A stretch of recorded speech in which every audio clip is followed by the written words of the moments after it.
हाय, welcome back. दोस्तों चलते हैं, आज एक न्यू टॉपिक पे बात करेंगे और वो टॉपिक है वर्ब। आज हम लोग वर्ब को समझने की कोशिश करेंगे।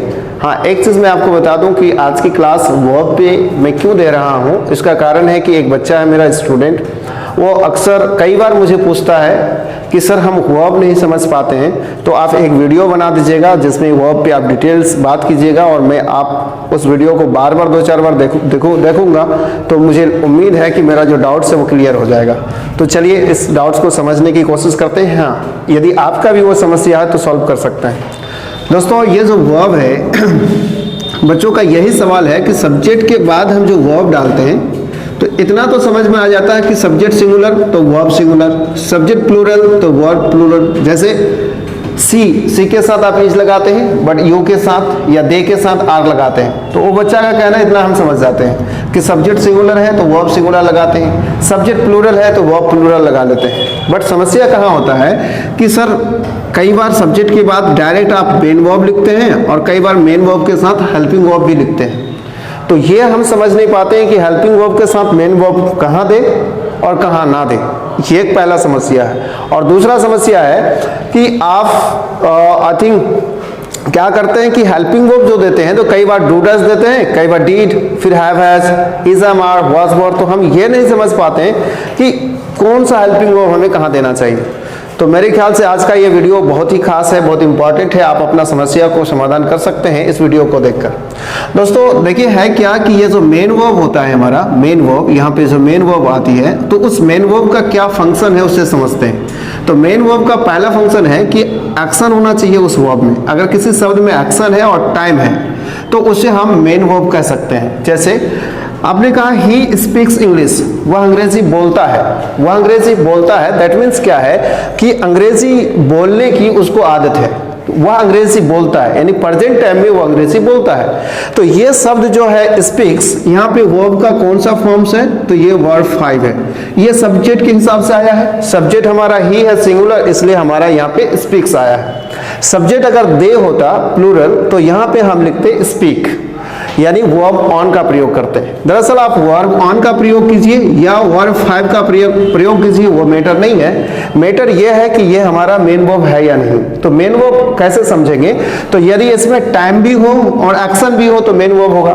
तो हम कहते हैं कि ही स्पीक्स इंग्लिश, वो अंग्रेजी बोलता है, तो बोलना एक काम है, एक्शन है, तो एक्शन तो है। और बोलता है से पता चलता है कि पास्ट की बात नहीं कर रहे हैं हम, फ्यूचर की बात नहीं कर रहे हैं, प्रेजेंट की बात कर रहे हैं, तो इसमें टाइम भी है, इसलिए ये स्पीक्स हमारा मेन वर्ब है। आगे देखते हैं स्टेट। अगर किसी वर्ब में मान लीजिए एक्शन नहीं आया, स्टेट आ गया, अवस्था आ गया और साथ में टाइम भी है, तो उसको भी हम मेन वर्ब कह सकते हैं। तो वो कैसे, जैसे he is a good boy, वह एक अच्छा लड़का है। यहाँ पे जो शब्द हमारा इज है, ये इज क्या कर रहा है, सबसे पहली बात तो टाइम बता रहा है, present time. He is a good boy यानी वर्तमान टाइम में इस वक्त वो अच्छा लड़का है। और साथ ही साथ क्या है, वो एक अच्छा लड़का है, यानी इन शब्दों को लिंक्ड किया गया है सब्जेक्ट के साथ, इसलिए ये हमारा लिंकिंग वर्ब भी है। तो इज पहली बात टाइम बता रही है, क्या, प्रेजेंट टाइम, और साथ साथ दूसरा क्या काम कर रहा है इसका दूसरा काम क्या है, तो दूसरा काम क्या है कि अवस्था बताना। इसीलिए हम इस शब्द को क्या कहेंगे, मेन वर्ब।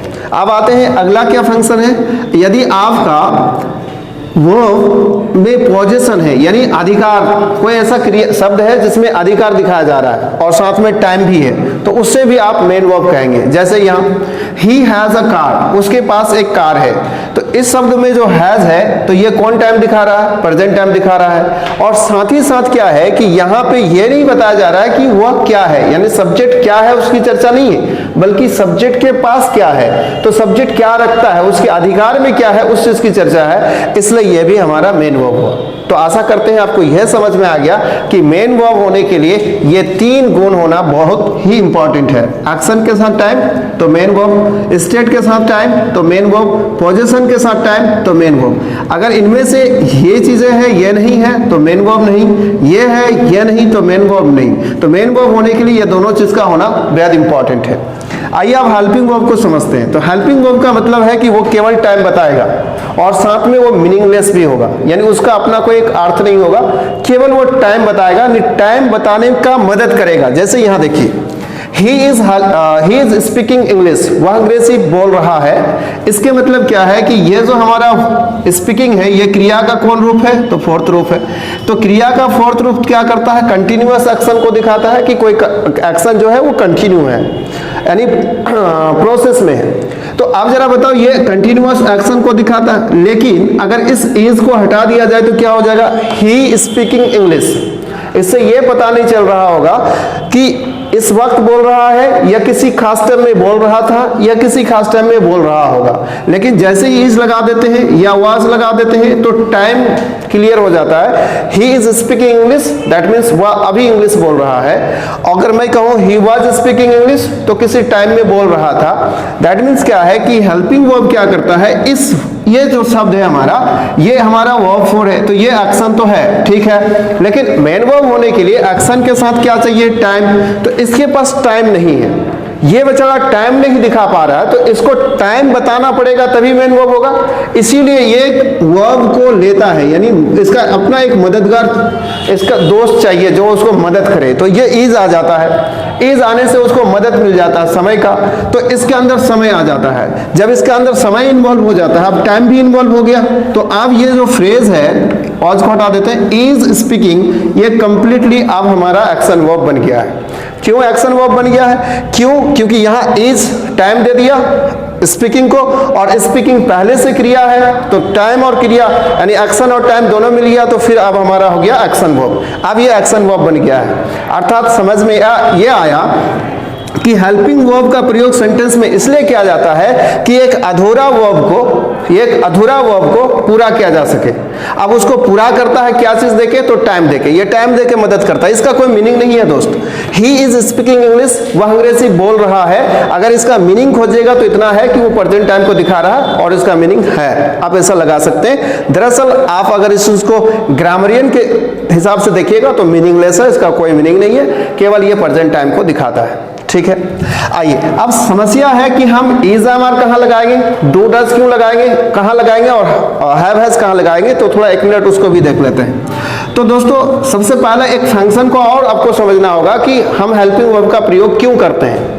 तो हेल्पिंग वर्ब का प्रयोग क्यों करते हैं, इसका पूरा जानकारी लीजिए आप। तो पहला आपको तो मिल चुका है कि हेल्पिंग वर्ब का प्रयोग टाइम दिखाने के लिए करते हैं, ठीक। दूसरा हेल्पिंग वर्ब का प्रयोग करते हैं किसके लिए, तो सेंटेंस को नेगेटिव बनाने के लिए, सेंटेंस को नेगेटिव बनाने के लिए यानी नकारात्मक बनाने के लिए। और आगे हम हेल्पिंग वर्ब का प्रयोग क्यों करते हैं, तो सेंटेंस को इंटरोगेटिव बनाने के लिए। सेंटेंस को क्या बनाने के लिए, इंटरोगेटिव बनाने के लिए। ये इसका तीन मेन मकसद है हेल्पिंग वर्ब को सेंटेंस में प्रयोग करने का। सबसे पहला टाइम बताने के लिए, दूसरा सेंटेंस को नेगेटिव बनाने के लिए, और तीसरा सेंटेंस को इंटरोगेटिव बताने के लिए। लेकिन ध्यान दीजिएगा, सेंटेंस को नेगेटिव बनाइएगा फिर भी हेल्पिंग वर्ब टाइम बता रहा होगा, जब इंटरोगेटिव में प्रयोग कीजिएगा फिर भी टाइम बता रहा होगा। यानी इसका मेन नेचर है टाइम बताना हेल्पिंग वर्ब का। जैसे अब देखिए, मैं इसको मिटा दूं, जैसे एक सेंटेंस लेते हैं, देखिए, he speaks English, he speaks English, वह अंग्रेजी बोलता है।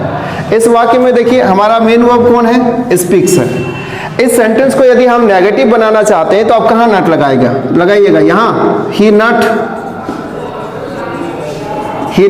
स्पीक्स इंग्लिश, गलत हो जाएगा। क्यों गलत होगा अभी बताते हैं। इस सेंटेंस में क्या आप ऐसा कहेंगे, ही स्पीक्स नॉट इंग्लिश, तो यह भी गलत हो जाएगा। तो आप अगर बनाते हैं ऐसा, he does not speak English, तो सही हो जाएगा। और आप आसानी से बोल देते हैं कि यहाँ डज नॉट होगा, लेकिन आज तक आपको पता नहीं था कि क्यों होता है, अभी भी पता नहीं है, अभी बताएंगे तब पता चलेगा। दोस्तों यहाँ देखो, ही नॉट स्पीक्स इंग्लिश, अगर मैं यहाँ से सेंटेंस को ब्रेक करके इसका मीनिंग लगाऊं तो क्या होगा, वह नहीं। वह शब्द यानी ही शब्द क्या है, प्रोनाउन। अब प्रोनाउन अगर मैं कहूं ही नॉट, तो मीनिंग क्या होगा, वह नहीं। यानी ये नॉट शब्द किसको मॉडिफाई कर रहा है, प्रोनाउन को। और नॉट अपने आप में क्या है, एडवर्ब है। और एडवर्ब किसको मॉडिफाई नहीं कर सकता? प्रोनाउन को, इसलिए यह सेंटेंस हमारा गलत हुआ। अगला देखिए, he speaks English, he speaks not English. मैं अगर यहां से इधर को अलग कर दूं और मैं इसको अगर पढ़ के देखूं तो क्या होगा? नॉट इंग्लिश, अंग्रेजी नहीं। इंग्लिश अपने आप में क्या है? नाउन है। और ये नॉट किसको मॉडिफाई कर रहा है? नाउन को। और नॉट अपने आप में क्या है? एडवर्ब। तो जब ये एडवर्ब है तो क्या नाउन को मॉडिफाई कर सकता है? बिल्कुल नहीं, इसलिए यह सेंटेंस हुआ गलत। अच्छा चलो, यहां तक को अगर मीनिंग लगाओ तो ही स्पीक्स, वह बोलता है, तो यहां तक तो ठीक है, लेकिन यहां नॉट लगाना गलत हो गया। अब यहां देखो, ही क्या कहा हमारा? He does not. अच्छा चलो, यहां तक घेरो और मीनिंग लगाओ। ही डज नॉट, मीनिंग क्या होगा? वह नहीं करता, वह नहीं करता। नॉट किसको मॉडिफाई कर रहा है? डज को। और डज अपने आप में क्या है? वर्ब है, और अपने आप में ये मेन वर्ब है। हालांकि यहाँ हेल्पिंग वर्ब है, लेकिन डज मेन वर्ब का भी काम करता है। तो यहां तक अगर मीनिंग लगाएंगे तो डज क्या होगा? मेन वर्ब होगा। ही डज नॉट, वह नहीं करता, अर्थात नॉट किसको मॉडिफाई कर रहा है? वर्ब को। और जब ये वर्ब को मॉडिफाई कर रहा है तो वर्ब को मॉडिफाई कौन कर सकता है? एडवर्ब। इसके मतलब यहां तक तो बिल्कुल सही है। अच्छा इधर से देखो, अगर मैं यहां तक करूं, नॉट स्पीक, नॉट स्पीक, बोलना नहीं, अर्थात यहां पे भी किसको मॉडिफाई कर रहा है? स्पीक को, यानी वर्ब को। तो आगे पीछे दोनों तरफ वर्ब है, तो इसका आशंका नहीं है कि गलती से भी वो प्रोनाउन या नाउन को मॉडिफाई करेगा।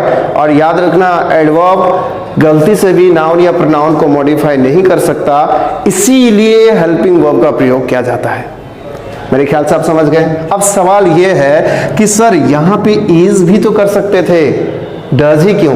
तो बिल्कुल 1 मिनट में और समझा देंगे आपको, और आप कंप्लीटली समझ सकते हैं। मेरे ख्याल से तो पहली बात तो यहां समझ में आ गया आपको कि सेंटेंस को नेगेटिव बनाने के लिए हेल्पिंग वर्ब की आवश्यकता क्यों है। बिना आई थिंक हेल्पिंग वर्ब का सेंटेंस को नेगेटिव नहीं बना सकते। हाँ, 1-2 केसेस हैं जो एक्सेप्शन के तौर पे है, और कुछ कंडीशंस अलग हैं, अलग प्रॉपर्टीज है, वो मैं किसी वीडियोस में आपको बताऊंगा। नॉर्मली नहीं कर सकते। तो आपको पता चल गया हेल्पिंग वर्ब का एक राज। अब हम आपको ये बताएंगे कि डू डज कहाँ होगा और इज एम कहाँ होगा। तो आइए समझते हैं। तो देख, डू जो है ना दोस्त, डू से ही बनता है एक ये डू हमारा बेस फॉर्म है। क्या है? बेस फॉर्म है। इसी डू का प्रेजेंट फॉर्म क्या है? डू। और इसका प्रेजेंट में ही सिंगुलर फॉर्म क्या है? तो डज। देखिए ये दोनों प्रेजेंट फॉर्म है, ये दोनों क्या है? Present form. अब प्रेजेंट फॉर्म ये क्या कर रहा है? ये प्लूरल है, ये सिंगुलर है। अब डीड हमारा क्या है? ये डीड है हमारा पास्ट फॉर्म। क्या है? Past form. और आगे हम इसी से बना सकते हैं विल डू, और ये हमारा फ्यूचर फॉर्म होगा, अर्थात फ्यूचर को दिखाएगा। हम आगे देखो, यहां अगर हम बात करें बी का, तो बी हमारा क्या है? Base form. बी हमारा क्या है? Base form. और बी से ही क्या बनता है? Is, am, are. और ये तीनों क्या है? Present form. और यहां पे हम बात करें अगर वाज, वार, तो ये कौन फॉर्म होगा? तो ये पास्ट फॉर्म होगा। और इसका अगर फ्यूचर के लिए हम प्रयोग करेंगे तो क्या होगा? Will be. और ये कौन फॉर्म होगा? फ्यूचर फॉर्म होगा। हालांकि फ्यूचर का फॉर्म नहीं होना चाहिए, इसके पीछे भी राज है किसी फ्यूचर फॉर्म। अगला है हमारा हैव। ये हैव जो है ये बेस फॉर्म है। हैव से ही क्या निकल के आता है? Have, has. और ये हमारा कौन फॉर्म है? तो प्रेजेंट फॉर्म। इसका पास्ट फॉर्म क्या होगा? पास्ट फॉर्म होगा हैड। और इसका फ्यूचर फॉर्म क्या होगा? तो विल हैव। अब अभी समझ में आ जाएगा किस वर्ब को कहां प्रयोग करते हैं और क्यों करते हैं। ये हमारा फ्यूचर फॉर्म होगा। दोस्तों समझने की कोशिश कीजिएगा आप। ये जो डू है ना, इसे हम कहते हैं एक्शन वर्ब। क्या कहते हैं? एक्शन वर्ब, यानी एक्शन वर्ब। ये क्रिया दिखाएगा। तो आप बताइए, जब हम बोलते हैं कि she speaks English, she speaks English, तो यहां पर स्पीक्स क्या है? एक एक्शन वर्ब है कि नहीं है? तो आप बोलेंगे बिल्कुल सर एक्शन वर्ब है। तो जब ये एक्शन वर्ब है तो इसके साथ आप डू का ही ना फंक्शन को प्रयोग करेंगे। तो इसलिए आप जब इसको प्रेजेंट में लेके आएंगे, यानी प्रेजेंट टेंस में, जैसे सी स्पीक्स ये प्रेजेंट टेंस में है, तो इसका नेगेटिव बनाएंगे तो डू या डज ना लगाइएगा। सब्जेक्ट अगर सिंगुलर है तो डज लगाइए, सब्जेक्ट प्लूरल है तो डू लगाइए। अगर मान लीजिए यहाँ स्पीक्स को अगर मैं स्पोक कर दूं, तो ये स्पोक करूंगा तो ये डीड हो जाएगा इसका नेगेटिव में। हाँ, डीड होने के बाद फिर वर्ब वन आएगा या डू डज के बाद वर्ब वन क्यों आएगा, वो एक अलग वीडियो में हम डिस्कस करेंगे। तो आप मेरे ख्याल से ये समझ गए हैं। अब अगला एक सेंटेंस है सी डैश स्पीकिंग इंग्लिश। अगर मैं आपसे ये कहूं कि सी डैश स्पीकिंग इंग्लिश, तो अब यहां तो देखो सी डैश स्पीकिंग इंग्लिश, यहां पे हमारा शब्द क्या है, स्पीकिंग से क्या मतलब है कि कंटिन्यूअस एक्शन, कुछ हो रहा है, और बी का मतलब क्या है, वर्ब टू बी का मतलब क्या है, टू हैपन समथिंग, यानी कि ये वर्ब टू बी है, क्या है, वर्ब टू बी है, स्टेटिव वर्ब, इसको हम क्या कहेंगे, स्टेटिव वर्ब। ये हमारा स्टेटिव वर्ब है जो अवस्था दिखा रहा। और देखो यहाँ अवस्था जैसी ही चीज है, कुछ होना, इसीलिए हम यहाँ बी का फॉर्म लिखेंगे। तो बी का अगर प्रेजेंट फॉर्म लिखेंगे इज, तो प्रेजेंट टेंस दिखाएगा, वाज तो पास्ट टेंस दिखाएगा। लेकिन इसी सेंटेंस को अगर मैं ऐसा कह दूं शी डैश स्पोकन इंग्लिश, तो ये होगा कि वो अंग्रेजी बोल चुकी है, यानी जब वो अंग्रेजी बोल चुकी है या वो अंग्रेजी सीख चुकी है तो उसके अधिकार में कोई चीज आ गया है, इसलिए हमें कौन सा वर्ब देना होगा, तो पॉजेसिव वर्ब। और पॉजेसिव वर्ब हमारे पास क्या है, हैव। तो अगर आप प्रेजेंट में दिखाना चाहते हैं बोल गई है, तो हैव हैज में से कोई एक सब्जेक्ट के हिसाब से, पास्ट में दिखाना चाहते हैं हैड, तो फ्यूचर में दिखाना चाहते हैं तो विल हैव। मेरे ख्याल से आपका वर्ब्स में जो कंफ्यूजन था उसमें से कई चीज़ हम आपको क्लियर कर सके होंगे। और यदि आपका अभी भी सवाल है तो कमेंट बॉक्स में आप कमेंट करना ना भूलें, फिर मैं आपका कमेंट पढ़ने के बाद इस पर वीडियो लेके आऊँगा। जय हिंद दोस्तों, आज के लिए इतना ही, धन्यवाद।